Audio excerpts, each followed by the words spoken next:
unfold.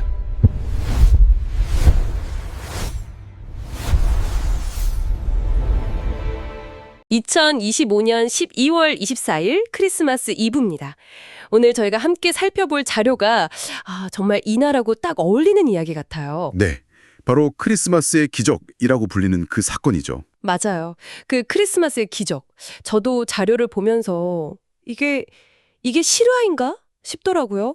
아니, 전쟁이라는 그 최악의 상황 속에서 군함도 아니고 그냥 평범한 화물선 한 척이 어떻게 14,000명의 생명을 구할 수 있었을까요? 그렇죠. 그게 바로 오늘의 핵심 질문입니다. 자, 그럼 이 믿기지 않는 기록 한번 제대로 파헤쳐 보겠습니다. 네, 그 무대는 1950년 겨울 혹한의 함경남도 흥남부두입니다. 사실 이 이야기는 뭐 단순한 군사작전 분석 이런 게 아니거든요. 아, 그런 차원의 이야기가 아닌가요? 네, 군사적 효율성이라는 아주 차가운 이성과 그래도 사람을 구해야 한다는 그 뜨거운 가치가 정면으로 꽝 부딪히는 바로 그 순간에 대한 기록이죠. 그리고 그 중심에 SS 메러디스 빅토리오라는 배, 또 레너드 라루 선장, 현봉학 박사 같은 인물들이 있었고요. 핵심 인물들이군요. 네, 이들의 선택이 결국 한 개인의 운명을 바꾸고 더 나아가서 한미동맹의 어떤 정신적인 토대까지 만들게 되거든요. 그 연결고리들을 한번 따라가 보겠습니다. 좋습니다. 그럼 그 절박했던 상황부터 시작해야겠네요. 1950년 11월이면 사실상 전쟁이 거의 끝났다고 모두가 믿던 시점 아니었나요? 맞습니다. 인천 상륙작전 성공하고 국군이랑 유엔군이 압록강까지 막 진격했으니까요. 이제 통일이 눈앞이다. 다들 그랬죠. 그런데 갑자기 모든 게 지옥으로 변했다는 거죠? 바로 그겁니다.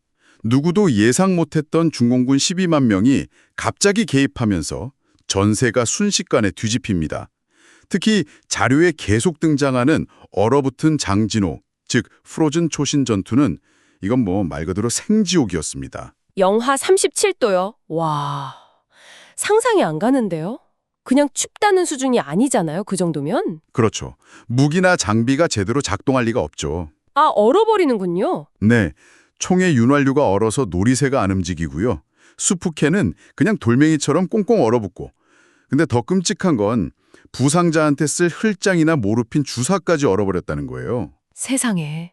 속수무책으로 죽어가는 병사들이 속출했죠. 결국 메가더 사령부가 전면 철수 명령을 내렸고 흩어져 있던 병력이 유일한 퇴로인 흥남항으로 몰려들면서 거대한 혼란이 시작된 겁니다. 자, 여기서 청취자분들도 한번 생각해 보시면 좋겠어요. 내가 만약 그 상황의 지휘관이라면 최우선 목표는 당연히 내 병력과 군수 불자를 안전하게 빼내는 거였을 겁니다. 그런데 여기에 아주 거대한 변수가 끼어들었다고요? 네, 바로 10만 명에 달하는 북한 민간인들이었습니다. 10만 명이요? 네, 이분들이 공산 치하에서 겪었던 그 끔찍한 숙청과 종교 탄압을 피해서 필사적으로 남쪽으로 향하고 있었어요. 유엔군이 철수한다는 건 이분들에게는 그냥 죽음의 선고나 다름없었거든요. 버려진다는 공포가 있었겠네요. 엄청났죠. 그래서 아이를 업고 수십 킬로미터를 걸어온 피라민들하고 후퇴하는 미군 차량이 뒤엉키면서 흥남은 그야말로 아수라장이 됐습니다. 잠시만요. 그러면 군의 공식 입장은 뭐였나요? 눈앞에 민간인들이 있는데 작전 계획에 이분들이 포함되어 있었나요? 전혀요. 그게 바로 이 이야기의 핵심적인 딜레마입니다. 아예 없었다고요? 네, 당시 군사작전 계획서 어디에도 민간인 구출이라는 항목은 없었습니다. 오히려 군 지휘부는 이 피라민들을 스파이가 섞여 있을지도 모르는 일종의 작전 방해 요소로 간주했습니다. 방해 요소요? 아니, 눈앞에 동포들을 방해물로 봤다고요? 네, 군사적인 합리성만 놓고 보면 뭐 어쩌면 그게 당시로서는 타당한 판단이었을 수도 있겠죠. 와, 그건 좀 충격적이네요. 그 얼어붙은 절망 속에서 그럼 누가 이들을 위해서 목소리를 냈던 건가요? 바로 여기서 역사의 물줄기를 바꾼 한 사람이 등장합니다. 누구죠? 당시 미 10군단 민사부 고문으로 일하던 한국인 의사 현봉학 박사였습니다. 아, 한국인이었군요. 네, 영어가 유창했던 분인데 부두에 가득 찬 동포들의 모습을 보고만 있을 수가 없었던 거죠. 곧장 10군단장인 알몬드 장군에게 달려가서 눈물로 호소합니다. 자료에 남은 그 말이 참 절절해요. 뭐라고 했는데요? 장군님, 이 사람들을 두고 가면 모두 학살당합니다. 제발 이들을 배에 태워두십시오. 우리가 여기 온 목적이 무엇입니까?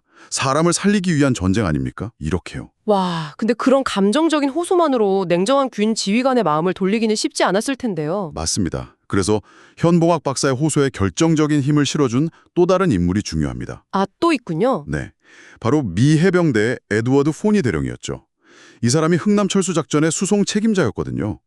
그가 현 박사의 인도주의적 호소를 듣고 그걸 군사적으로 실행 가능한 대안으로 만들어서 제시합니다. 대안이라면 구체적으로 어떤 거였죠? 장군님, 우리가 철수시키버린 군수 물자, 특히 차량이나 중화기 일부를 그냥 포기하고 바다에 버리면 그 공간에 피난민 수만 명을 태울 수 있습니다. 아, 바로 이 한마디였습니다.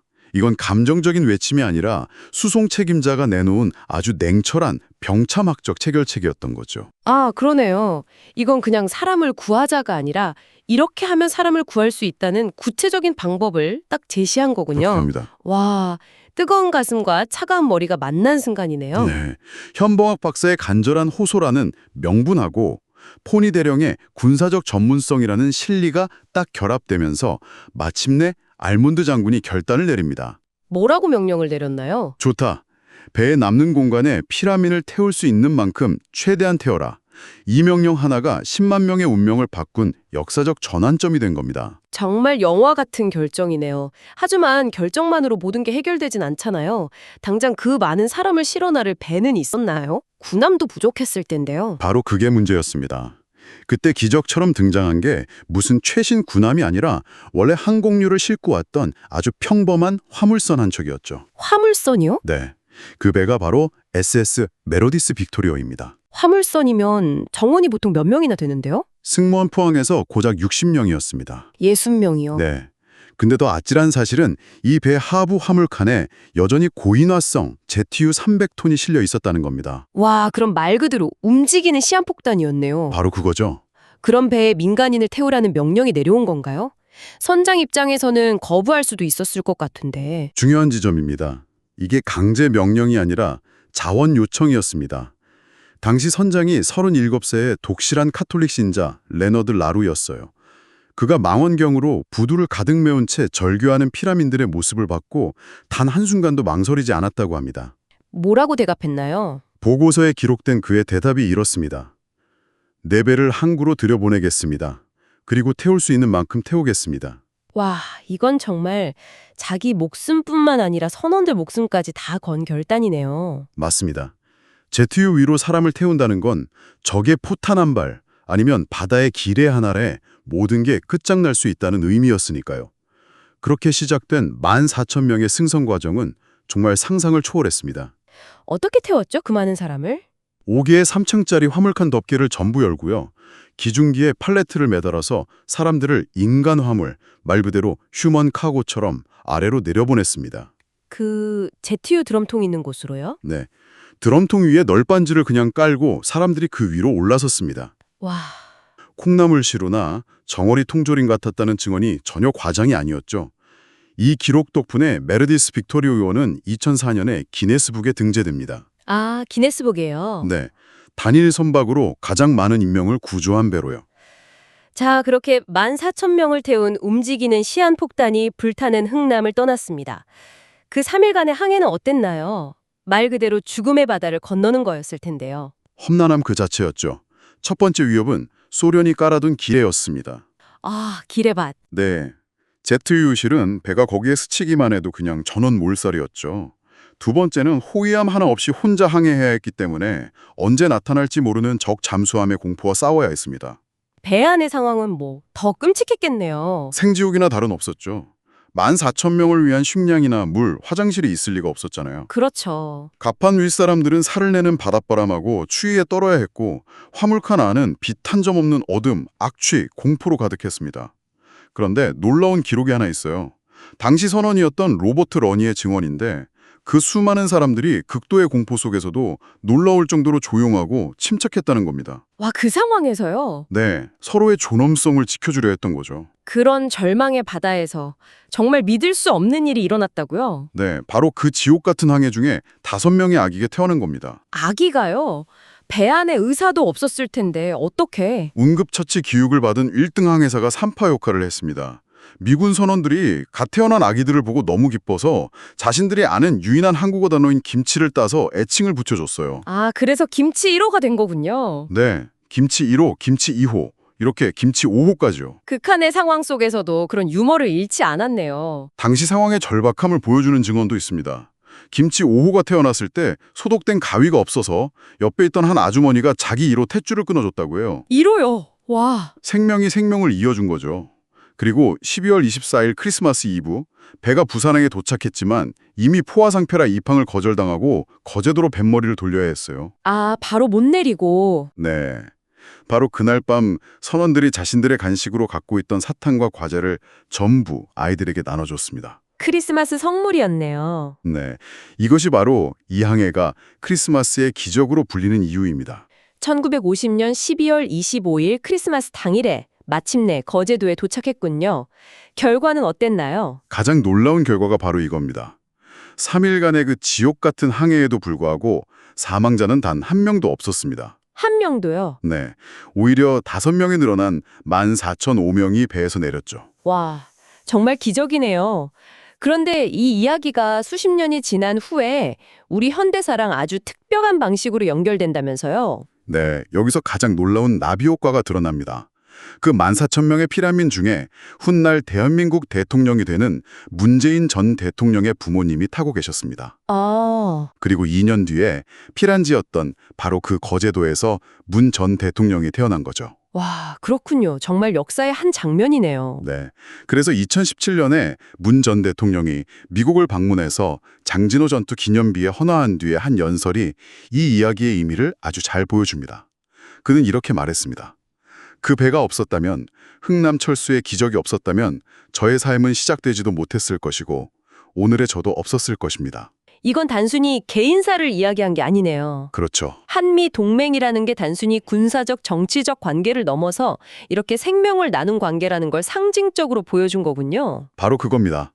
피를 나눈 동맹을 넘어서 생명을 나눈 동맹이라는 어떤 정신적인 토대를 만든 사건으로 재조명된 거죠. 그럼 그 위대한 결단을 내렸던 영웅들, 현봉학 박사나 라루 선장 같은 분들은 전쟁 후에 어떤 삶을 사셨는지도 궁금하네요. 특히 레너드 라루 선장의 삶은 우리에게 많은 것을 생각하게 합니다. 그는 14,000명을 구한 전쟁 영웅으로 평생 대접받으면서 살 수도 있었거든요. 당연히 그렇겠죠. 하지만 그는 1954년에 모든 명예를 뒤로하고 뉴저지의 한 수도원에 들어가 마리누스라는 이름의 평수사가 됩니다. 수도사가 되었다고요? 네. 그리고 무려 47년간 수도원에서 식기를 닦고 선물 가게를 관리하는 등 가장 낮은 자리에서 묵묵히 봉사하는 삶을 살았습니다. 와, 그는 훗날 그 기적의 항해에 대해서 이렇게 고백했어요.